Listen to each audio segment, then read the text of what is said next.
Hey, so you're here for another episode of Drift Smart with your host, Jerome Charpentier. And we have, once again, Kevin Wells. So he's a big, kind of a staple, actually, in Formula Drift. He's been involved in drifting a long time. But I wanted him to kind of go over what he has seen, let's say, the last, 10 years in the progression of drifting and the sport in general. So we have Kevin Wells here. Kevin, hello. So what have you seen in the last, let's say, 10 years so? I mean, I guess it depends on where you want to start. Obviously, the driving has improved. Okay. I mean, you'd have 2-3 car lengths gaps in the beginning. And then it was just over the years, it's closer. And then, I don't know, 2010, 11-ish, somewhere in there, it started getting within 3 feet, and now it's, front tire rubbing the door the whole time. And it's just amazing how that has gone up. But I mean, I guess a lot of that is due to the changes in the car builds. Before you'd be having a great time if you had 400 horsepower. And then it was 400 horsepower doesn't work anymore. Then it's everyone has 600 horsepower. Now it's everyone has 8. And it just, then it's 1,000, and it just keeps going on depending on what you're doing. So that, I mean, I guess a lot of it has been kind of interesting because before there were much more stock parts. Okay. Before, you had a cause diff or Tomei or whatever, somebody's diff in your stock rear end housing, some form of a stock transmission type thing or an adapter to another stock type transmission, and all that stuff has basically just gone out the window. There's not much of that left. Yeah, is there anyone even running a stock trans in anything? Not that I can Probably no, right? Yeah, I mean, all that stuff's pretty much out the window because nothing lasts anymore because there's so much power and so much grip. Could you imagine a stock KA trans trying to hold some of the horsepower? Oh yeah. Stock KA trans can barely hold up behind a KA.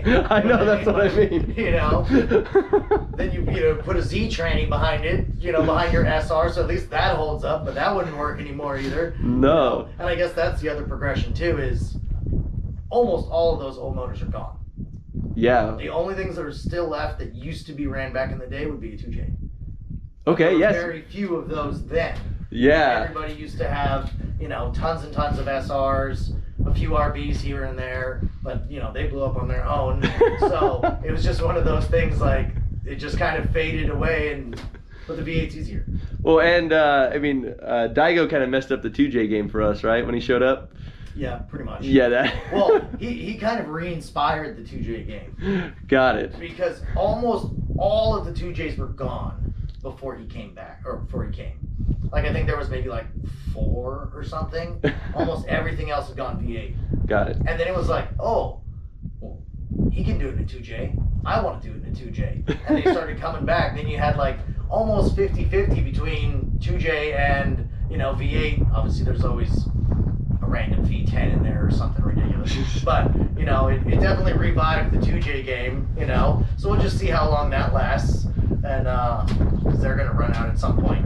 And, just see what happens from there. But yeah, the progression in the electronics is outrageous since what it used to be. There were so many people, I guess I don't want to mention any name brands, but running more simplistic systems, and they've just gradually been going up. And there's people, ROM tunes and stuff, and those were not great then.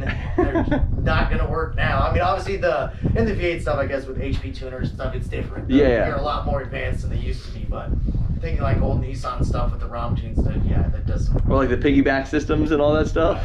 Stock ECUs. Yeah, that stuff doesn't hang. It won't work anymore, and all the boost controllers with 3 knobs on them, and extra injector controllers, and all that garbage is.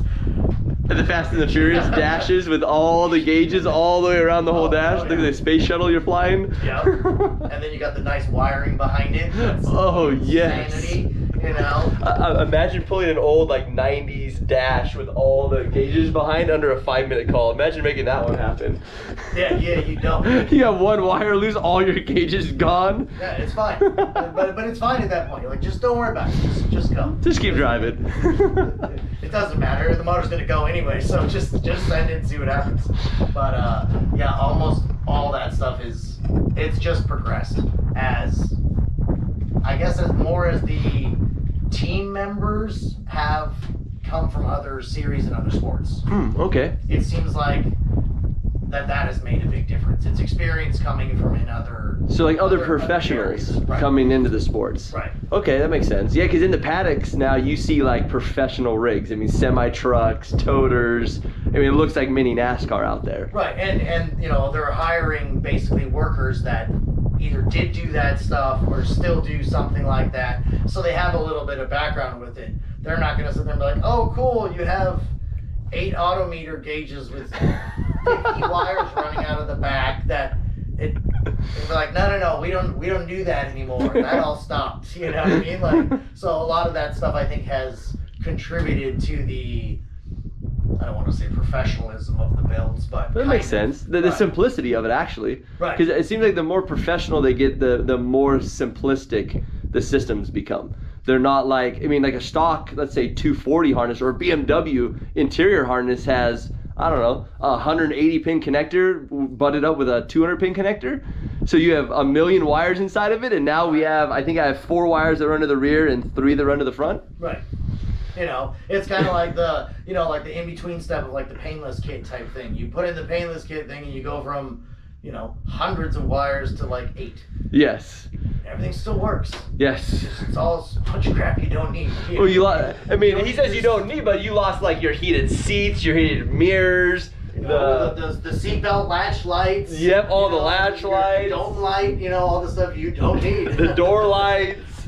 Yeah, the trunk indicators, Yep. trunk lights, open lights, indication plate lights, lights, license yeah. plate lights, blinkers. I Yeah. mean, the BMW users, we don't use blinkers anyway, so that's obsolete. But You the don't rest have of to use them, blinkers when you're passing. As long as you're passing them, you don't have to use blinkers. got it. Okay, that makes sense. So do I have to use blinkers while we're in close proximity in tandem or no? No, that's okay. All right, so no blinkers. Just underglow now. We went back to underglow. You know that we used to have blinkers in Formula D. Really? Why? Oh, God knows, I didn't write the rules anymore. Worst thing ever. So terrible. Why would what do you ever? What did you hit your hand on it, like throwing your hand around? Yes, it was terrible. So you got wipers going on, lights going yeah. on. Oh, yeah.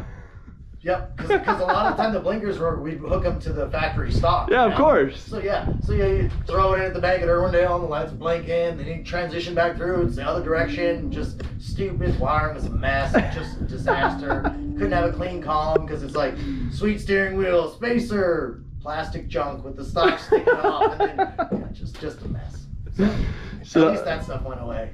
No, I think the dashes, I think everything, the cars have cleaned up a lot over the years.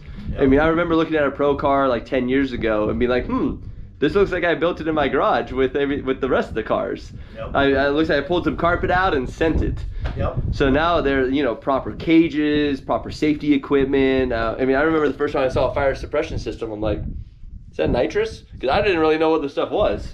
Yep. I mean, that is one of the, I guess, the disadvantages of the extra professionalism is the extra cost. Yeah. Because before you'd be like, okay, cool, you buy a set of harnesses and you're done. That will last forever. Not even dated. Right. Now it's, obviously proper seat, harnesses, Hans device. Yeah. All the gear has to be up to date and the fire bottle has to be up to date. So it's adding a little bit more cost on that side, but if you need it, you'll be glad you had it. Well, Speaking of, I have 2 seconds. Yes. The fire safety thing. Just buy the bigger one. Just buy the bigger one. Okay. Everyone always asks, oh, well, I can just buy this one. Like, well, yes, you could. Because it has, the right criteria. It has it has all the stuff in it that it is allowed. But that's designed for like a single seater, like Formula V type thing. There's no surface area, no gasoline, no nothing in it. You're like, and you hop out. You know what I mean? Like, if your car's actually on fire, you just spent a ton of money building your car.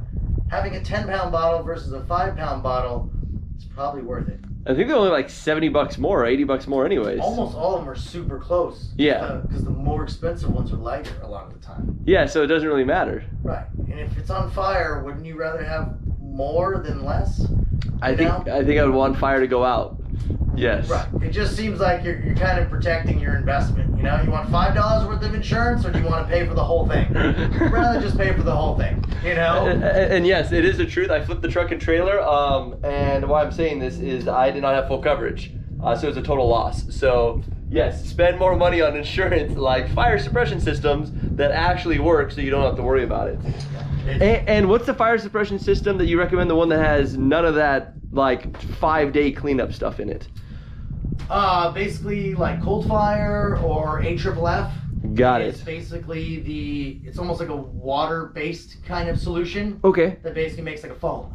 Got it. And yeah, if you do any of basically it wouldn't be a powdered one. Oh. If it's an FIA certified one or anything like that, that'd be like a standard fire extinguisher. Okay. But even like in your trailer, like where we're standing right now, I would get the AFFF. Oh, the other style one. Yep. So I have the wrong fire extinguisher. See, I got one right there, and I have 2 up there. Right. Good. It'll work.